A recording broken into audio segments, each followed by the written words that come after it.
Voilà, je vous propose de nous lancer. Vous êtes très nombreux ce matin pour ce webinaire. Donc à nouveau, bonjour, bienvenue à ce webinaire sur un sujet malheureusement d'une actualité brûlante, à savoir la crise de capacité et de tarifs du transport international. À travers ce webinaire, l'objectif de France Supply Chain est de vous donner des clés pour comprendre cette crise et des pistes d'action à travers des retours d'expérience de grands industriels. Je suis Jérôme Bourg de DDS Logistics, éditeur de logiciels transport, en particulier à l'international. Et nous aurons des interventions de Philippe de Crécy et Anne-Sophie Fribourg pour Bolloré, Vincent Lamarche pour Schneider et Éric Javelot pour Essilor. Merci à tous. Et donc, n'hésitez pas à poser vos questions, nous prendrons le temps d'y répondre à la fin du webinaire. Et donc, je vous propose de commencer par comprendre les raisons de cette crise et quelles actions sont prises par les acteurs du marché, en commençant par le premier mode qui a été touché, à savoir l'aérien. Philippe, je vais te laisser la parole. Merci Jérôme, bonjour à toutes et à tous. En effet, Jérôme, tu as raison, nos ennuis ont commencé avec le fret aérien et avec la grave crise que traverse le transport aérien depuis le printemps dernier et depuis le démarrage de la crise sanitaire en février-mars 2020. J'ai fait figurer sur le slide que vous voyez la vision des compagnies aériennes l'été dernier. Quelle était leur vision d'un retour à la normale, d'un retour à un programme normal comparable à celui de 2019. Et vous pouvez constater que la plupart évoquaient un retour à la normale plutôt en 2022, 2023, voire 2024 pour certaines. Et les dernières prévisions ont plutôt provoqué des décalages encore d'une année par rapport à ce qui était affiché l'été dernier. Donc, on a un effondrement de l'offre passager. Vous ne voyagez plus, nous ne voyageons plus. Et l'offre passager, au départ et à l'arrivée d'Europe, s'est effondrée de près de 80% en avril et mars dernier. On a eu une petite reprise à l'été, et puis patatras, c'est retombé avec la deuxième vague au mois de septembre-octobre, et la reprise est pour le moment extrêmement lente. Il faut bien savoir que en temps normal, en 2019, donc on va revenir à une année normative, 2019, à peu près 70% du fret transporté dans le monde était transporté dans les soutes des avions passagers et 30% dans des avions tout cargo effectués soit par des compagnies tout cargo, soit par des airlines comme Qatar Airways ayant des grosses flottes d'avions tout cargo. Donc quand vous avez un effondrement de près de 70 à 80% de l'offre de ces avions passagers, c'est donc un effondrement important et les compagnies tout cargo ne savent pas compenser parce que leurs flottes ne sont pas extensibles toute cette baisse de l'offre. Donc la conclusion pour nous, c'est que nous avons une baisse de près de 45% de l'offre sur le Q1 2020 et notre prévision, c'est de dire que nous aurons un retour très progressif à la normale avec un moins 40% de l'offre mondiale sur le Q2 2021 et nous l'espérons uniquement moins 30% à partir du Q3. On espère Q4 moins 20%. Certains nous disent que ces chiffres sont encore un petit peu optimistes par rapport aux reprises du trafic. Donc comment s'est comporté le marché dans cette situation? La demande, elle a baissé que de 10% environ. Pourquoi ça? Parce qu'il y a eu des très fortes demandes pour tout le matériel sanitaire lié à la crise. Ça a été particulièrement vrai entre février et juin dernier. Et puis, le e-commerce, avec tous les confinements, a fait un bond spectaculaire et a occupé beaucoup d'espace dans les avions.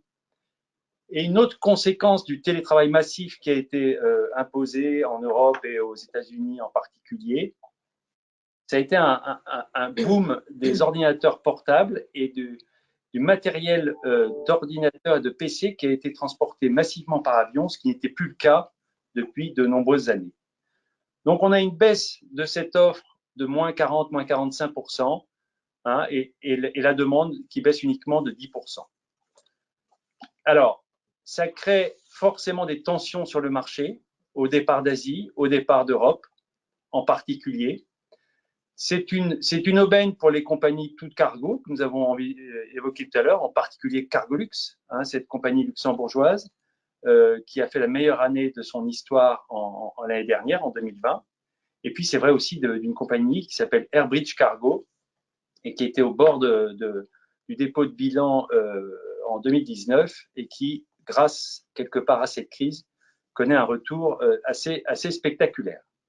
Par contre, on le sait tous, les airlines classiques, les airlines nationales type Air France, Lufthansa, British Airways, traversent une tempête épouvantable, perdent des dizaines de millions d'euros par jour et ne survivront que si leur État vient en soutien, ce qui a été le cas, et il faudra sans doute encore du soutien des différents États sur le courant de l'année 2021.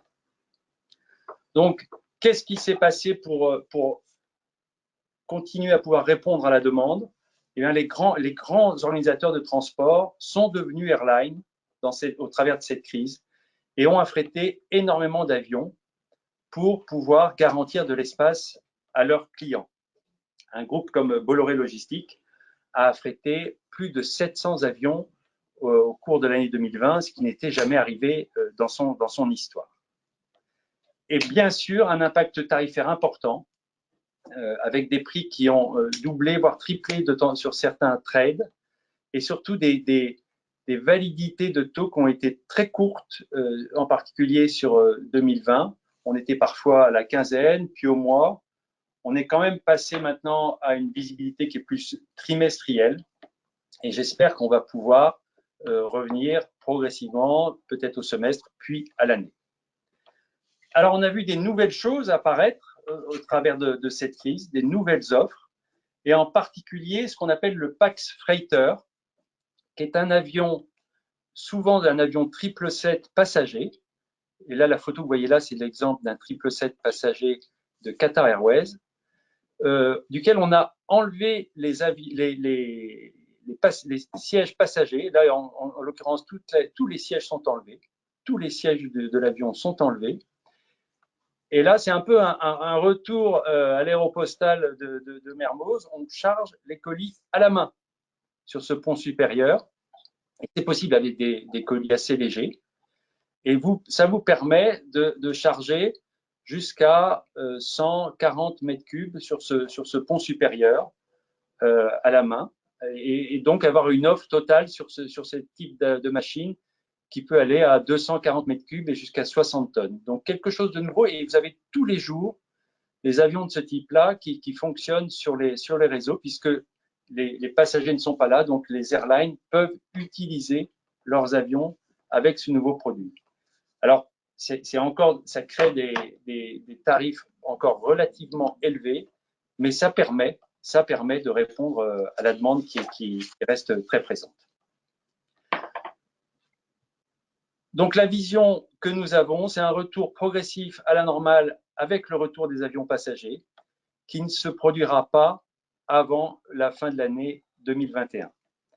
Le deuxième défi en parallèle de cette crise de capacité qui préexistait mais qui est encore renforcée, c'est le demande pour un transport aérien plus propre et moins consommateur de CO2. Et là, il y a une initiative majeure qui a été lancée par Air France KLM qui s'appelle le SAF. SAF, ça veut dire Sustainable Aviation Fuel. Le SAF, c'est une première expérience, j'allais dire, à balles réelles, hein, d'un carburant qui est développé à partir d'huile d'origine végétale, d'huile récupérée. Et ce carburant, il peut être mélangé au kérosène à hauteur de 50%. Sur certaines routes aériennes. Et donc, ça peut permettre de réduire l'empreinte CO2 d'un transport aérien de 50 à 75%. Comment ça fonctionne? Il y a une contribution annuelle à un programme qui s'appelle Cargo Biofuel, avec un surcoût, on va en dire un mot. Et ça permet de non pas compenser, mais de véritablement réduire l'empreinte carbone liée à un transport aérien. Le prix et le surcoût que créera ce programme peut aller de 0,20 à presque 1 euro du kilo, donc c'est relativement cher. Mais je pense que c'est notre devoir de soutenir cette initiative stratégique importante. Et en tout cas, nous, en tant que Bolloré, on a voulu lancer le mouvement et donc on a décidé de mettre au pot pour compenser l'intégralité de nos transports entre CDG et New York sur l'année 2021. C'est un investissement important, mais je pense que c'est une première initiative intéressante et qu'elle va dans la bonne direction. Voilà, merci de votre attention. Je passe la parole au fret maritime avec Anne-Sophie Fribourg.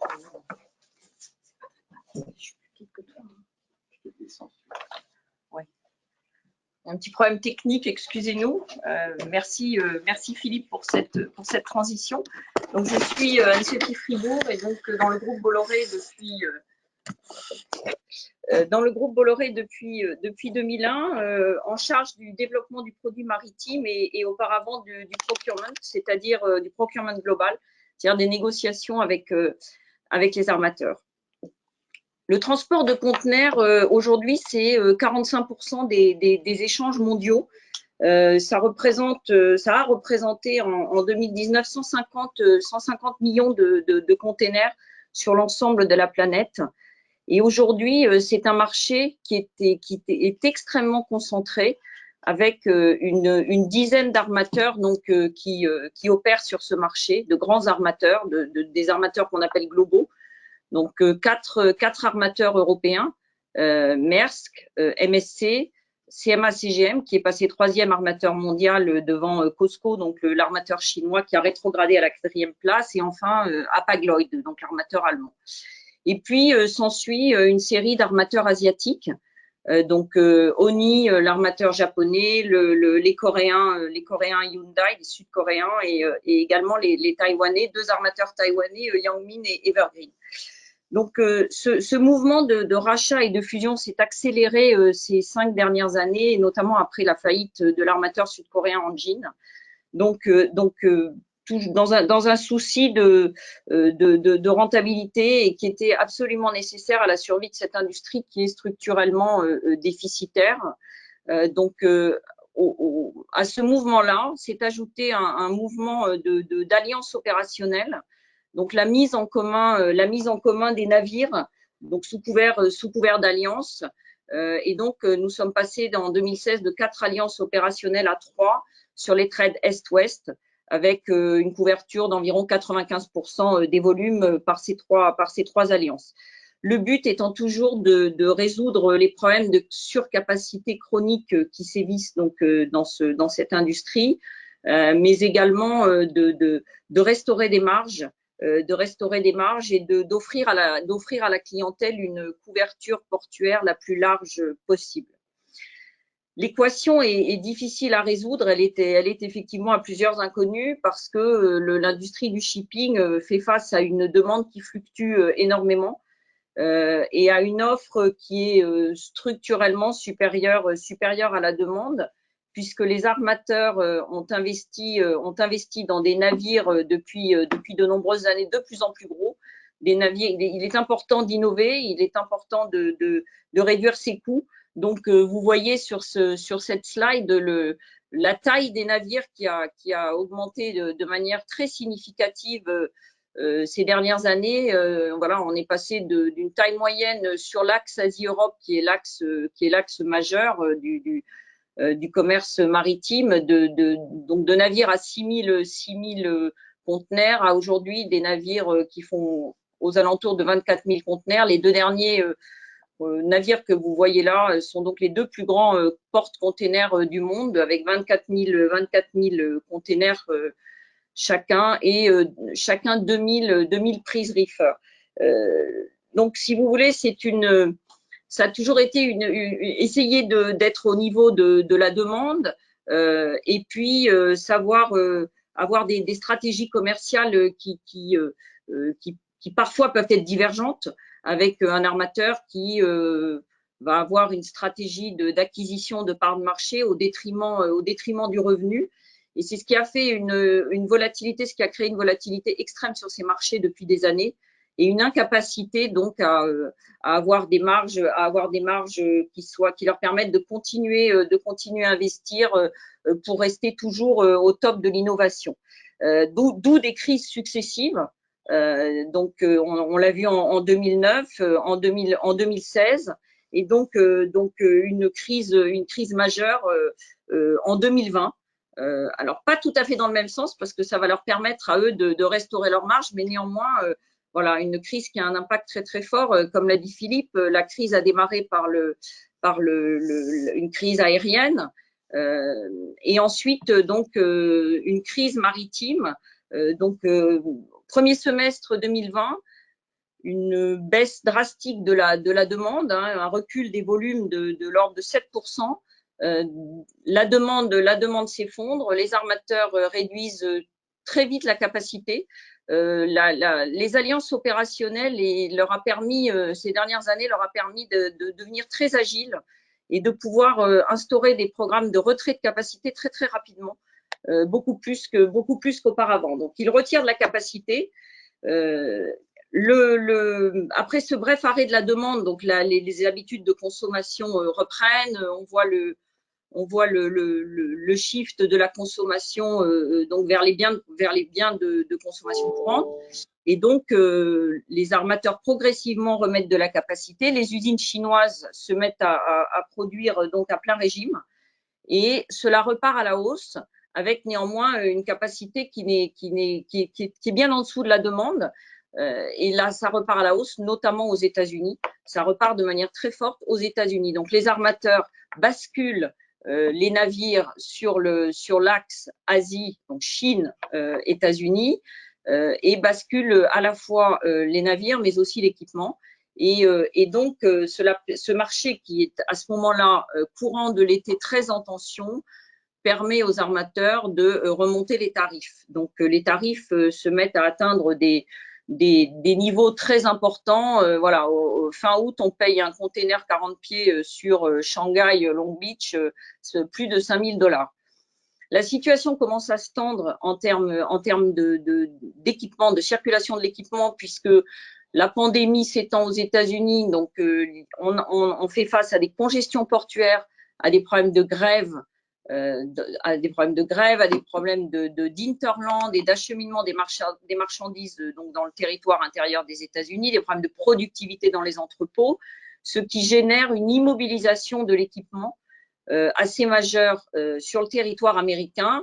Les armateurs, voyant qu'à ce moment-là, la demande reprend en Europe, n'ont de cesse de vouloir repositionner les conteneurs en Chine pour répondre à la demande de l'Europe et arrêtent même d'exporter des produits agricoles depuis les États-Unis sur la Chine pour pouvoir rapatrier des conteneurs vides au plus vite. Donc à ce moment-là, et ce que je voudrais dire aussi, c'est que les gouvernements chinois et coréens, voyant la politique haussière des armateurs, demandent aux armateurs de stabiliser les tarifs sur l'axe Asie-États-Unis. Sur l'axe Asie-Europe, la situation commence à se tendre et il y a un problème majeur de disruption d'équipements et les congestions portuaires commencent à arriver également. Elles sont déjà là en Chine, mais elles commencent à arriver en Europe avec les problématiques au UK, dans les ports au UK et puis plus tard dans certains ports du nord de l'Europe. Donc effectivement, on a toujours cette problématique d'équipement et les tarifs se mettent à flamber sur la partie Europe. Les armateurs néanmoins remettent de la capacité. Il faut savoir que Hapag-Lloyd a injecté 300 000 conteneurs en 2020 et CMA-CGM est en train d'injecter à peu près 20% de sa flotte d'équipement. Donc le problème, c'est que pour fabriquer un conteneur en Chine, quand il fallait 1 ou 2 mois avant la crise, il faut 4 à 5 mois. Les prix ont également flambé. Et si vous voulez, les retards qu'accumulent les navires sur l'axe Asie-Europe, qui sont à peu près entre 5 à 8 jours, pénalisent le retour des boîtes en Chine. Donc, on a une vraie disruption de toute la chaîne logistique qui atteint son paroxysme au mois de janvier, donc au début de cette année là, avec des tarifs qui frisent les 12 000 $, 15 000 $ à l'import Asie, sans aucune action de qui que ce soit pour réguler cette hausse de tarifs, et évidemment un fort impact pour les importateurs et également les exportateurs, puisque le marché est extrêmement tendu sur les trades export, à la fois sur l'Asie, mais également aujourd'hui on le vit de plus en plus là sur la partie américaine. Alors Bolloré a bien sûr travaillé à accompagner ses clients tout au long de la crise. On a été au plus proche. La proximité que nous avons avec nos clients nous a beaucoup servi, parce que finalement, on s'est rendu compte cette année que la digitalisation et tout ce qu'on peut faire en termes d'innovation, c'est bien, mais que la proximité, la relation humaine était primordiale pour arriver à trouver des solutions alternatives. On a su trouver des solutions alternatives en essayant d'utiliser un autre type d'équipement. On a essayé de trouver d'autres modes de transport. On a utilisé le rail, mais la demande aussi était très très forte sur le rail, donc très compliqué d'arriver à subvenir aux besoins du marché. Et on a également, comme en aérien, fait des charters, donc de navires, depuis la Chine et le Vietnam, pour essayer de désengorger le backlog que nous avions en Asie. On a également dû acheter et louer des containers pour pouvoir servir nos clients. Alors, qu'est-ce qui va se passer dans l'année à venir? Comme l'a dit Philippe, et ça, je pense que par contre en maritime, ça sera un peu plus tôt. On va avoir un retour progressif à la normalité en milieu d'année. La partie tarif, sur l'axe Asie-Europe, on estime, les prévisions nous donnent une demande assez forte, hein, donc le marché va rester tendu, à peu près de l'ordre de 6%. Une capacité va être injectée. On va injecter les armateurs, que ce soit CMA et MSC, vont injecter des nouveaux navires. Donc ça devrait apaiser un petit peu les services à l'import. Néanmoins, ça va rester tendu en termes de congestion, même si les armateurs essaient de trouver des solutions en essayant d'enlever certains ports de leur rotation pour pouvoir revenir à des transit times plus corrects. Et l'équipement, ça devrait se stabiliser également, mais la disruption va néanmoins perdurer jusqu'au milieu de l'année. Voilà ce que je peux vous dire. Au niveau des tarifs, donc le marché spot, qui est le marché, donc quand je vous parlais de taux à 15 000 $, 10 000 $, ça concerne vraiment le marché spot, donc je dirais 30% du business model des armateurs. Ça devrait se stabiliser et baisser au fil des mois, ça c'est sûr. En revanche, sur les contrats qui sont à plus long terme, il y a néanmoins une augmentation significative du niveau de prix par rapport au contrat de l'année dernière. Voilà. L'enjeu majeur du secteur va également être, bien sûr, de pouvoir accompagner nos clients dans des stratégies de sourcing qui vont éventuellement changer. On a vu pas mal de nos clients pour qui l'impact sur le coût final du produit et l'impact du coût transport est très très important, notamment dans les biens de consommation courante. Et on s'attend à voir des stratégies de sourcing qui vont diverger dans les mois à venir, pour essayer de pallier à cette situation et essayer d'éviter autant que faire se peut les marchés, voilà, la chimie. L'autre enjeu capital que nous voyons, c'est évidemment, comme l'a dit Philippe, c'est la transition énergétique, les enjeux environnementaux et sociétaux de nos clients, donc sont capitaux. On a un enjeu majeur qui est la décarbonation du transport maritime à horizon 2030. Aujourd'hui, les solutions qui ont été trouvées par les armateurs et qui nécessitent évidemment beaucoup d'investissements, les innovations technologiques qui sont réalisées par les départements recherche et développement, ne sont pas encore satisfaisantes pour atteindre ces objectifs d'avoir des navires à zéro émission de carbone en 2030. Donc voilà, il y a des solutions avec le gaz naturel, avec le biofuel. Maersk a annoncé récemment avoir un navire un navire neutre en carbone en 2023 avec du biométhane, je crois. Voilà, donc on s'achemine vers des solutions. Il reste à développer les filières d'approvisionnement de l'hydrogène et également optimisation des chargements dans les conteneurs aussi. Et ce qui est important, c'est que nous proposons à nos clients des plans de transport de plus en plus green, à la fois sur les parties pré- et post-acheminement, des plans de transport qui sont à faible impact environnemental et que nos clients commencent à utiliser. Voilà, j'en ai terminé. Ma conclusion est de vous dire que voilà, l'année va être compliquée. Ce qui est très important, c'est qu'on continue tous à innover, qu'on puisse pouvoir proposer des solutions qui soient flexibles, innovantes, durables, pour pouvoir continuer à accompagner nos clients dans leur compétitivité à l'international, dans leur performance. Et nous n'y arriverons que grâce à une logistique performante. La data va être essentielle, la visibilité, ce qui nous permettra donc tous d'acquérir, d'être performants en termes de logistique. Voilà, merci beaucoup. J'espère vous avoir éclairé sur ces marchés compliqués. Sophie, merci beaucoup. Donc, perturbation forte, prix, capacité, délai aussi. Comment les grands acteurs du marché ont-ils réagi? Eric, je te laisse commencer par la vision d'Essilor.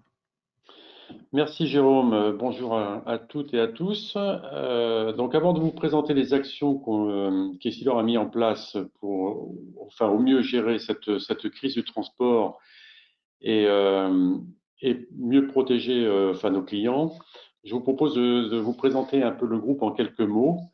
Voilà, donc Essilor est une filiale du groupe Essilor-Luxottica, créée en octobre 2018. De la fusion de Essilor et Luxottica. Donc, c'est un groupe aujourd'hui qui est leader mondial dans la conception de verres, de montures et de lunettes, qui a un revenu, un chiffre d'affaires de 17,4 milliards et qui compte 150 000 employés et qui opère dans plus de 150 pays à travers le monde. Essilor,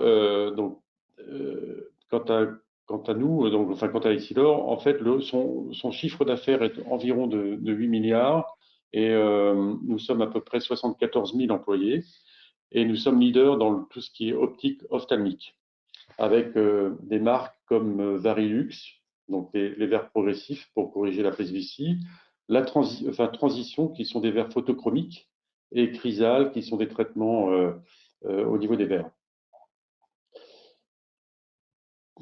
Page suivante, pour présenter un peu notre supply chain au niveau mondial, donc en fait notre supply chain est composée d'usines de production de masse qui produisent des finis et des verres semi-finis. Ensuite, des centres de distribution qui se trouvent au niveau régional pour distribuer ces verres semi-finis finis à travers nos réseaux et alimenter nos laboratoires. Des laboratoires qui sont en fait des centres de fabrication, de finalisation des verres et qui se trouvent assez proches des clients dans chacune des régions et pays. On compte environ 450 laboratoires à travers le monde. Donc voilà, un réseau de sites de fabrication très déployés à travers le monde de manière à pouvoir garantir un service très proche et très court au niveau de nos clients. Et tout cela pour servir environ 1900 magasins que nous avons en propre, 17 divisions e-commerce, 12 000 magasins que nous avons à travers un certain nombre d'alliances. Et on livre aussi donc à peu près 400 000 professionnels de l'optique, optométristes ou opticiens. Et globalement, par an, on équipe environ 300 millions de personnes par an. Voilà un peu en quelques chiffres qui vous montrent que notre supply chain est complètement mondiale avec un certain nombre de flux intercontinental et intracontinental. Sur la page suivante, pour vous présenter un peu le contexte, donc on a des produits qui sont très fortement personnalisés, hein, puisqu'ils suivent une prescription client. On est dans le domaine du B2B et du B2C. On a des divisions e-commerce. On a des services qui sont très courts, de 2 à 7 jours à partir de la commande jusqu'à la livraison dans le magasin. On a des produits qui sont chers, donc avec une certaine des enjeux de minimiser nos stocks et tout ce qui est en cours. Enfin, on a des gammes de produits qui sont relativement larges, puisqu'on gère à peu près 2,5 millions de références de verre fini et semi-fini. Et on a un business qui est assez résilient. On l'a vu lors du premier semestre 2020, lorsqu'on doit tout arrêter en termes d'activité. En fait, le redémarrage de l'activité s'est effectué de façon très dynamique, avec un rattrapage des demandes, puisqu'on est à peu près on est dans le domaine de la santé. Donc, en fait, nos clients, dès qu'il y a un besoin de correction visuelle, rattrapent, effectuent effectivement l'achat d'une nouvelle paire de montures. Quelques chiffres en termes d'expédition. En 2019, nous avions effectué 30 000 expéditions aériennes et puis 1500 expéditions maritimes. Et vous voyez les chiffres 2020, donc avec une baisse de l'aérien. Donc on est passé à 22 000 expéditions aériennes. Et par contre, on a augmenté nos expéditions maritimes. Nos flux principaux, c'est Asie, Europe, Asie, États-Unis, dans les deux cas. Et on a connu au niveau aérien des augmentations de tarifs jusqu'à 400% du coût du kilogramme au niveau des vols aériens, et une dégradation du service d'à peu près 20%. Pour la partie maritime, ce qu'on connaît, c'est un retard dans les livraisons de 2 à 4 semaines. Et comme on l'a dit précédemment, effectivement, un manque de contrôle des coûts. Voilà, donc ça c'est pour la partie maritime. Et on a globalement, ce qu'on peut dire, sur 2020, on a connu une augmentation de nos coûts de transport de environ 30%. Voilà un peu pour le contexte. Alors, qu'est-ce qu'on a fait pour pouvoir remédier et pour pouvoir diminuer ces impacts, hein, ces impacts qui sont ces augmentations de coûts, ces manques de capacité ou ces disruptions ou ces non-fiabilités. Donc, on a mené en fait six grandes actions. La première a été de continuer le switch entre le vol aérien et les autres alternatives de transport. Ce qu'il faut savoir, c'est qu'en termes de vol aérien, on avait l'habitude d'utiliser à peu près pour 70% des vols aériens de passagers. Avec cette crise de Covid-19, donc on a vu des lignes s'arrêter, on a vu des baisses, des baisses du nombre de passagers, et donc une baisse de nombre de vols. Et donc ça nous a accéléré ce mouvement de passage à d'autres alternatives, notamment un peu plus la partie maritime, mais aussi sur un switch vers des expressistes ou des vols cargo. Voilà, on a mentionné Cargolux, c'est effectivement une compagnie qu'on a utilisée assez fortement l'an dernier. Mais cette action, elle avait déjà été entamée depuis quelque temps, puisqu'elle s'inscrit dans notre politique de réduction des émissions de carbone.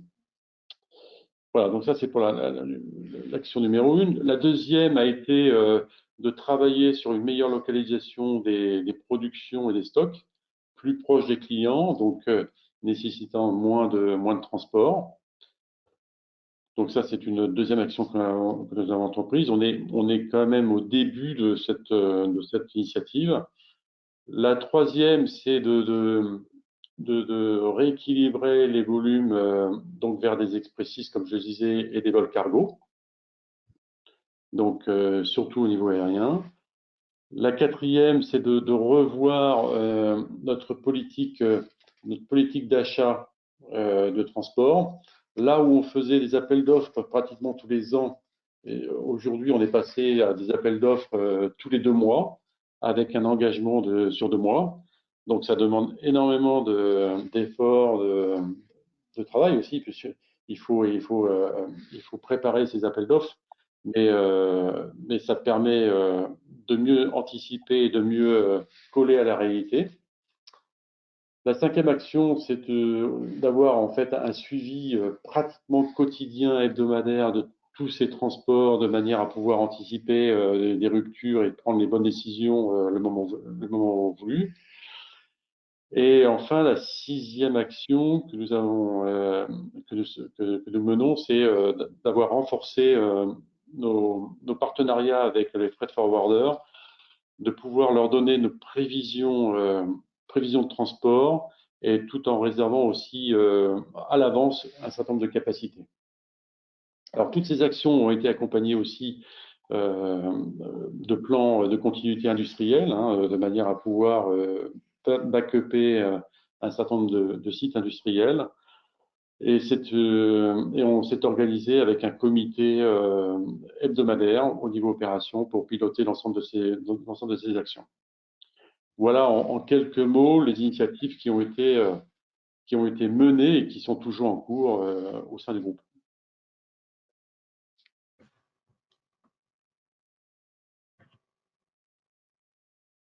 Eric, merci. Vincent, pour Schneider. Bonjour à tous. Alors, je vais essayer de faire vite parce qu'il me reste que 7 minutes. Donc, je suis Vincent Lamarche de chez Schneider Electric et je suis donc responsable de toute la stratégie logistique du groupe ainsi que ce qu'on appelle Network Design. Alors, Schneider Electric, donc nous, on a une mission critique. Eric rend les gens équipés en termes de lunettes. Nous, c'est en termes d'accès à l'énergie. Donc, notre objectif est effectivement de donner cet accès à l'énergie de manière sustainable et efficace. Et l'année 2020, en termes d'accès à l'énergie, a été une année de challenge pour Schneider, puisqu'on a eu des marchés très demandants, comme vous pouvez vous l'imaginer, entre autres sur les hôpitaux, qui ont eu un certain nombre de challenges à augmenter leur capacité énergétique. Également sur les data centers, on a tous eu des consommations incroyables en termes d'Internet, mais également sur le résidentiel, pour les Français, le do-it-yourself, le Roi Merlin, on s'est tous suréquipés, on va dire, en termes d'électricité, ce qui nous a effectivement amené à un volant d'activité sur 2020 assez fort. Donc en chiffre d'affaires, Schneider, c'était 27,2 millions en 2019. 2020, on a un résultat très honorable vu le contexte, puisqu'on a maintenu notre chiffre d'affaires aux alentours de 25 milliards. Une année 2020 avec, je pense comme pour beaucoup d'entre vous, la première partie de l'année où, on va dire, le virus progressant, nos usines, nos plateformes, nos fournisseurs se sont tous progressivement arrêtés. Donc, on était fin Q2 à un recul de nos ventes de plus de 14%. Et une deuxième partie de l'année où finalement, de par une reconfigurabilité très rapide de notre supply chain, nous avons été globalement capables d'honorer nos ventes. Et on a démontré, je pense, c'est un mot important pour cette session d'aujourd'hui, que la supply chain a réussi à faire la différence et que c'est grâce à cette supply chain que nous avons pu réaliser une année globalement très positive. Alors, sur le slide suivant, vous allez voir globalement de quoi on parle en termes d'intercontinental. Donc, Schneider Electric, on a un trafic global sur l'année 2020 de 354 000 tonnes qui sont passées d'usines asiatiques, européennes ou américaines pour livrer sur des régions sur d'autres continents. Le gros de notre activité en termes de tonnage, il reste sur le maritime avec plus de 325 000 tonnes. Donc, c'est globalement 90% de notre fret sur la partie intercontinentale. La partie maritime, c'est évidemment essentiellement, vu les long lead times, sur du réapprovisionnement de produits qui sont stockés sur nos régions de destination.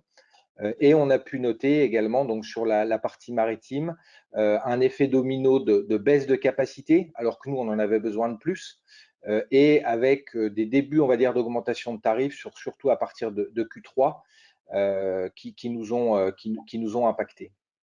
Sur la partie aérienne, donc on fait en sorte de maîtriser au mieux notre capacité aérienne, essentiellement pour des notions de CO2, mais également au niveau des prix, puisque vous voyez ici qu'on a eu quasi des augmentations par 2 de nos prix par rapport à pré-Covid sur l'aérien au global, et plus 25% sur plutôt la partie Air Express. L'aérien chez Schneider, c'est essentiellement des produits chers, des produits qui ne sont pas stockés, donc avec une erraticité forte, ou des produits configurés.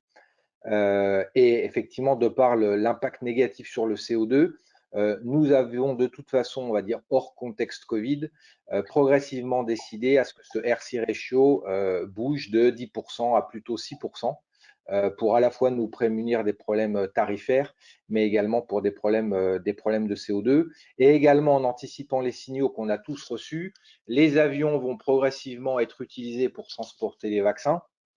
Donc des chiffres incroyables comme 11 000 Boeing 777 ou 800 ou 900 cargos équivalents risquant d'être mobilisés pour le Covid. Donc on a tous intérêt effectivement à changer notre mix et faire en sorte on va dire, de gérer au mieux et de reconfigurer au mieux notre supply chain.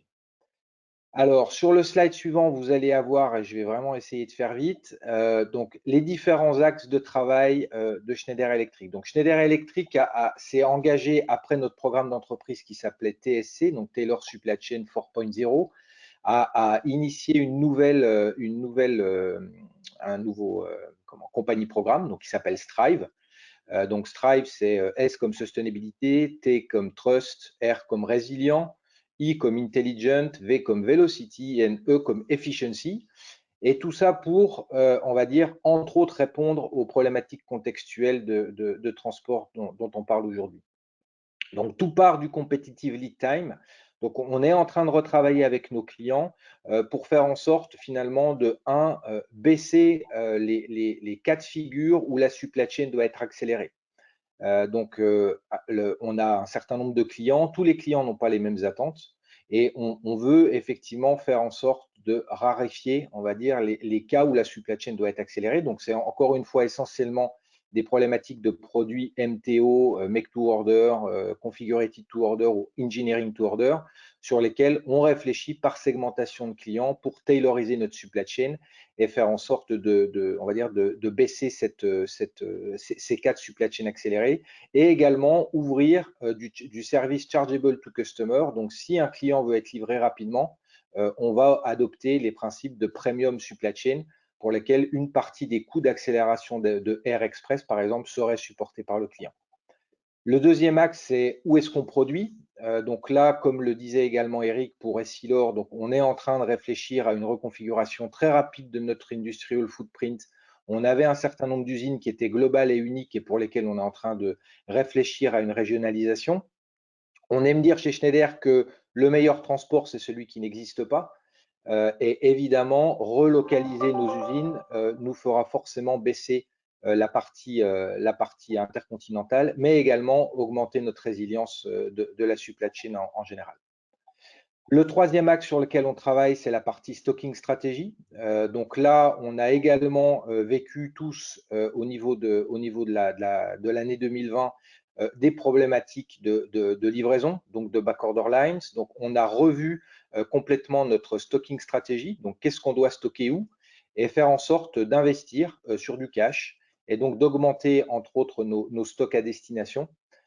Et là, encore une fois, en ayant un axe très particulier sur notre supply chain sans stock et voir comment on peut répondre au mieux à des enjeux de vitesse dans des situations on va dire, de manque de capacité de nos transports aériens et maritimes.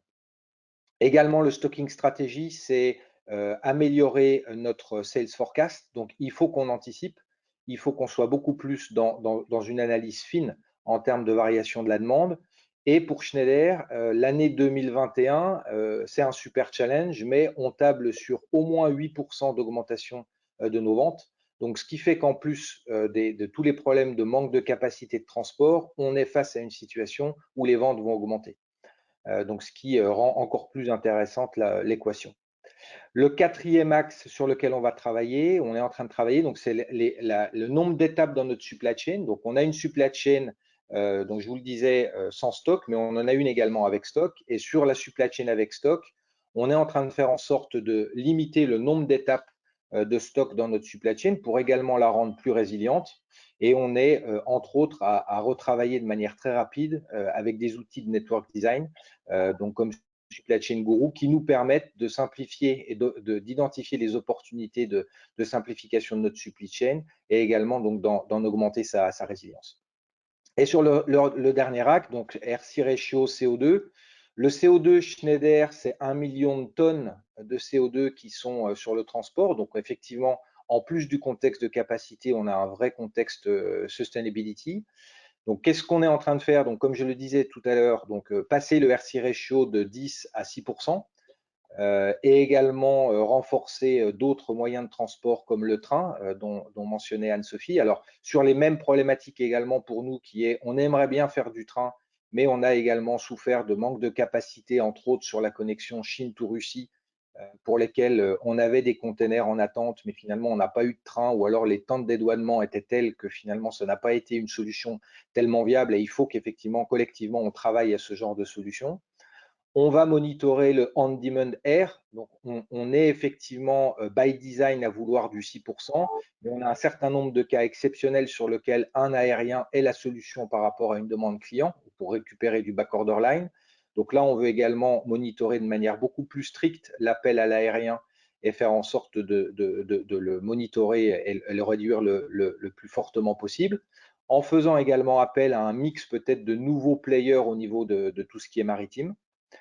Quoi d'autre? Le dernier, enfin l'avant-dernier point, c'est contrôler également notre taux de remplissage de nos containers. On a certains containers, puisque là aussi on joue sur la vitesse, qui partent de temps en temps à 60% remplis. Donc là, on va faire en sorte de maximiser le taux de remplissage de nos containers. Et on travaille avec un partenaire maritime qui nous permet de mettre en place ce qu'on appelle des CFS, donc des Consolidated Freight Stations, sur Singapour, sur la Chine, sur l'Europe.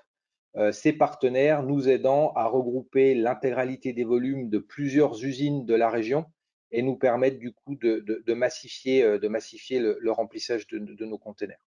Et le dernier point, donc là c'est un point qui d'ailleurs a été reconnu par Gartner, nous propulsant à la 4e place là, au niveau mondial, c'est faire du end-to-end control tower, donc masteriser au plus près de la réalité en live tout ce qui est fret maritime, nous permettre de voir où en sont nos containers, quel est le goods in transit qu'on a, où sont nos navires, également anticiper tout type d'événements qui soient des retards de chargement, des retards de dédouanement, et avoir maintenant tout un dispositif qui nous permet au plus vite de reconfigurer notre supply chain, d'être proactif au niveau du client et d'activer des modes de supply chain alternatifs pour faire face aux imprévus. Donc, je pense qu'un des mots d'ordre de cette année, c'est fast reconfigurability.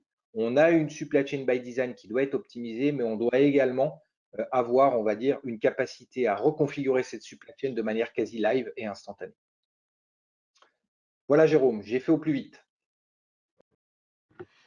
Vincent, merci.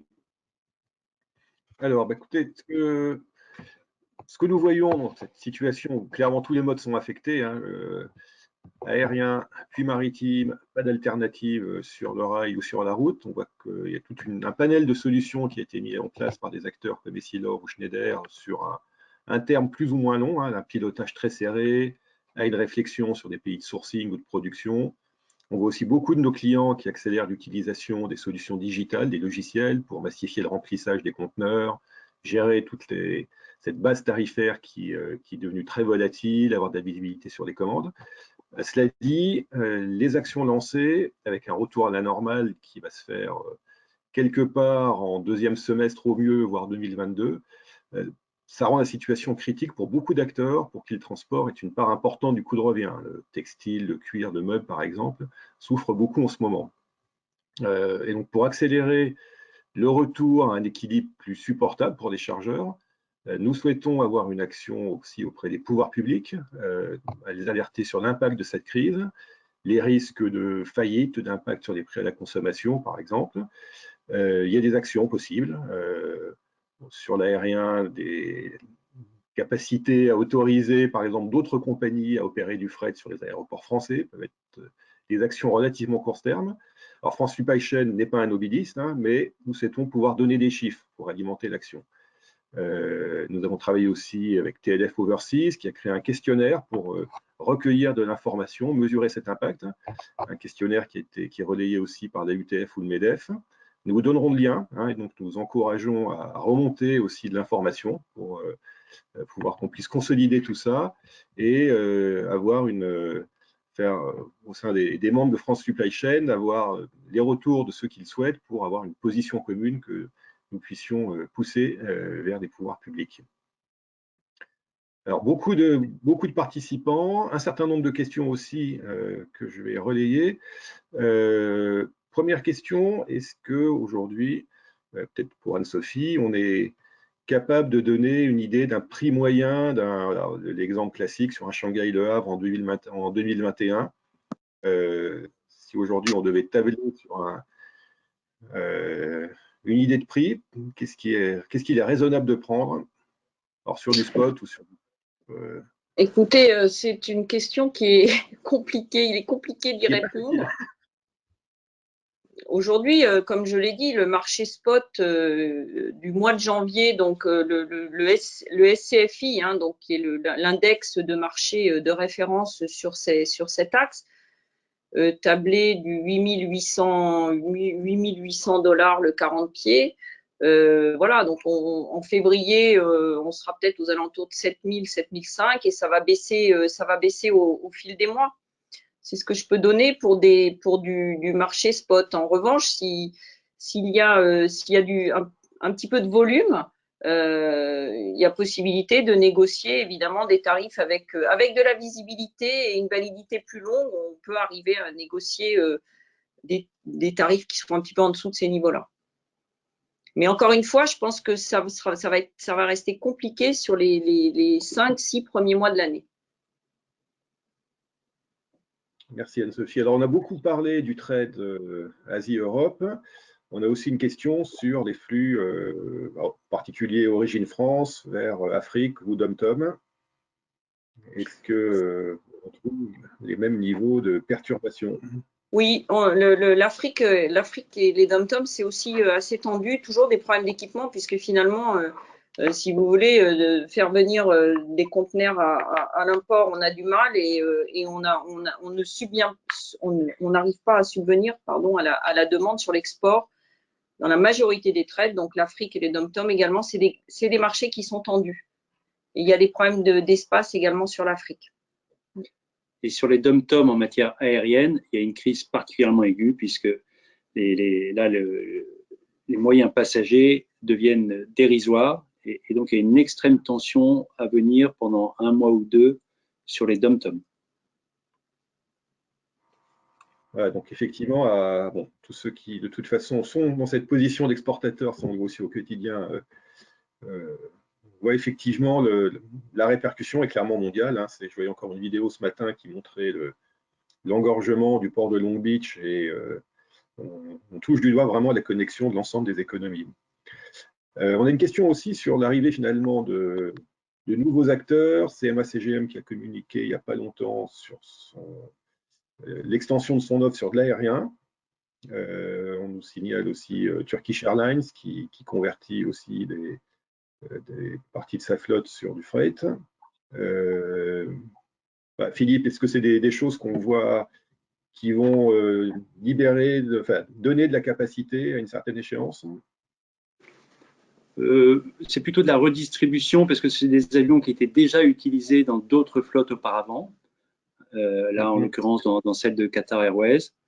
Et ce sont des avions type Airbus qui sont très bien pour faire du distances moyennes, mais c'est pas les meilleurs avions possibles pour faire du très long courrier type Asie-Europe ou Europe-Asie, où là, c'est uniquement l'avion 777 ou 747 qui est adéquat. Donc, ça sera pas un game changer majeur pour les mois qui viennent. Ça peut jouer un rôle, par contre, sur la distribution des vaccins, qui pour le moment n'a pas été disruptive sur le marché aérien. Mais Vincent l'a évoqué tout à l'heure, ça pourrait venir, et des modules intermédiaires de ce type-là auraient leur rôle à jouer dans ce cadre-là. C'est vrai qu'on a une bonne probabilité d'être dans une situation au second semestre de redémarrage économique rapide. Il y a quand même beaucoup de prévisions sur une reprise particulièrement forte qui va effectivement venir contrebalancer en partie les capacités supplémentaires mises par les acteurs. Donc voilà, je pense qu'il y a clairement ce message sur la durée de cette situation, cette pénurie et cette tension sur les prix, au moins pour les 6 mois à venir. Ouais. Il y a les plans de contingence à prendre.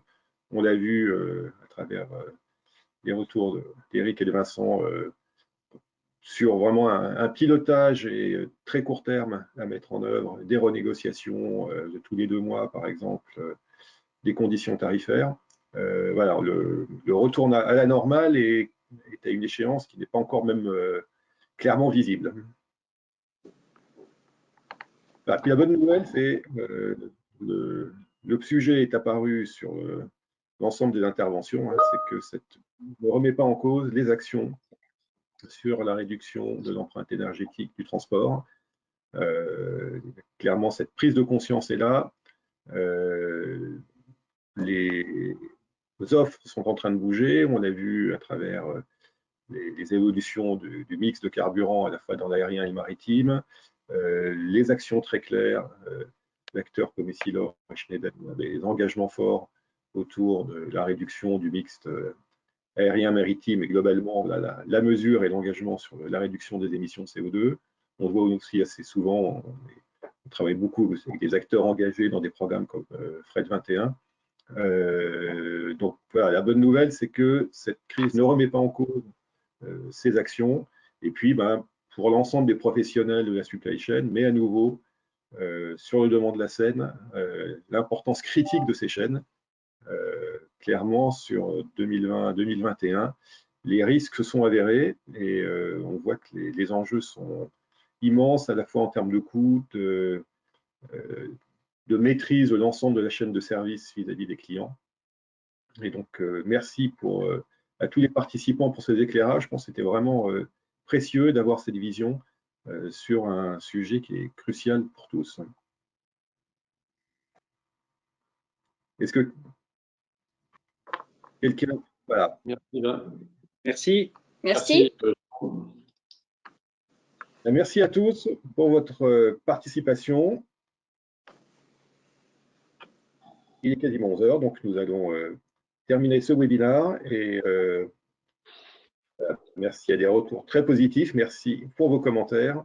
Voilà, et donc n'hésitez pas à revenir vers France Supply Chain pour, vous l'avez compris, on a besoin aujourd'hui d'informations, de retours de votre part pour mettre des chiffres, matérialiser clairement les éléments. Et puis, c'est aussi la vocation de l'association, partager des expériences et des solutions trouvées par les uns et les autres. Je vous souhaite une bonne journée et je vous dis à bientôt.